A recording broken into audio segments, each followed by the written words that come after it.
Siapa yang tidak hadir hari ini? Hilda Marina. Baik.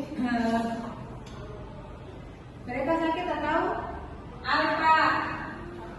Tidak ada keterangan. Satu orang pimpin doa dulu. Baik teman-teman, sebelum mulai pelajaran pada hari ini, mari kita berdoa menurut agama dan kepercayaan kita masing-masing. Doa dimulai. Amin. Hari ini kita akan belajar tentang pengertian tentang teks berita ya, Ibu.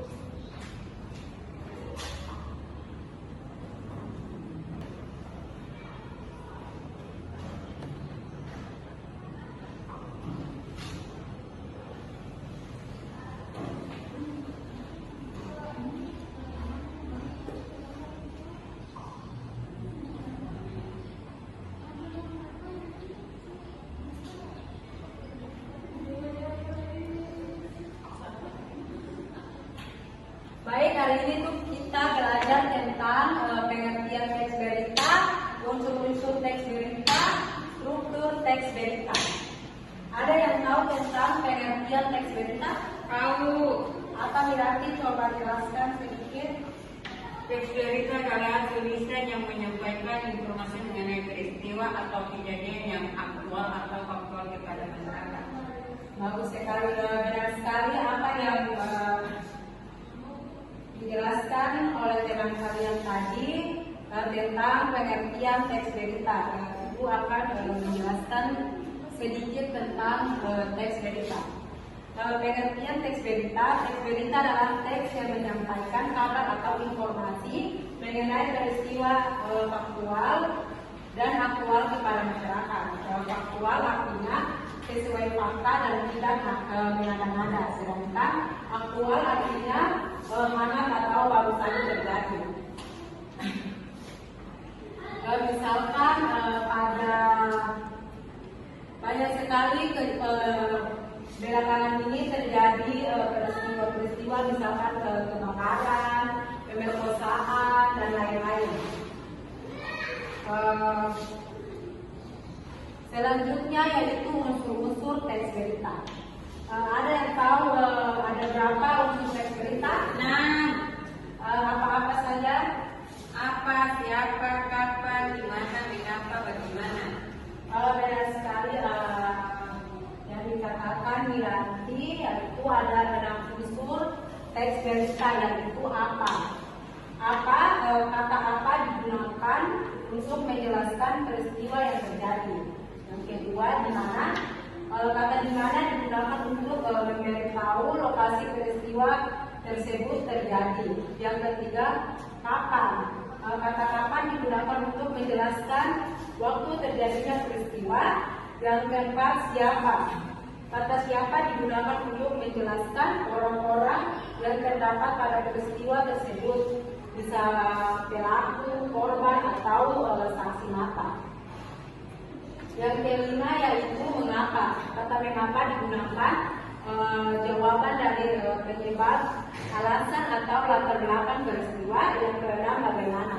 Kata bagaimana digunakan untuk menjelaskan proses peristiwa, terjadinya peristiwa dan kondisi terkini sesuai urutan waktu. Jadi yang keenam ini dia menjelaskan tentang apa-apa saja yang terjadi pada penyebab peristiwa yang terjadi pada saat itu, di mana letak peristiwa, kenapa sampai terjadi, siapa-siapa saja yang berada pada lingkungan atau tempat kejadian itu terjadi, dan mengapa sampai peristiwa itu terjadi dan bagaimana menjelaskan proses terjadinya peristiwa.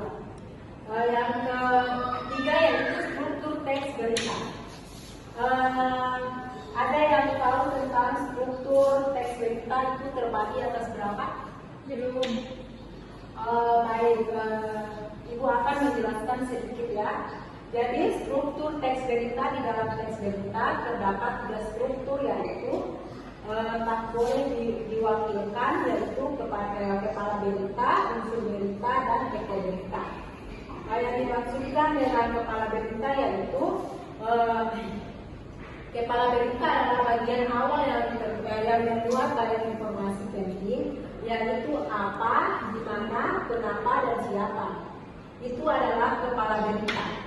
Yang kedua yaitu tujuan tunggu berita. Tunggu berita berisi penjelasan mengenai informasi yang disampaikan pada bagian kepala berita. Yang ketiga yaitu ekor berita. Tugas ini kalian menonton berita, sebuah berita, dan mencari unsur-unsur teks dalam berita yang kalian nonton. Oke, mengerti? Iya, Bu. Dikumpul minggu depan ya. Iya, Bu. Oke. Jadi sampai di sini dulu pertemuan kita. Jangan lupa pulang di rumah itu belajar, dan jangan lupa sholat. Kurang dan lebihnya dimohon maaf. Wabillahi taufiq wal hidayah. Wassalamualaikum warahmatullahi wabarakatuh. Waalaikumsalam. Bu, pamit dulu ya. Ya, hati-hati Bu. Bebek.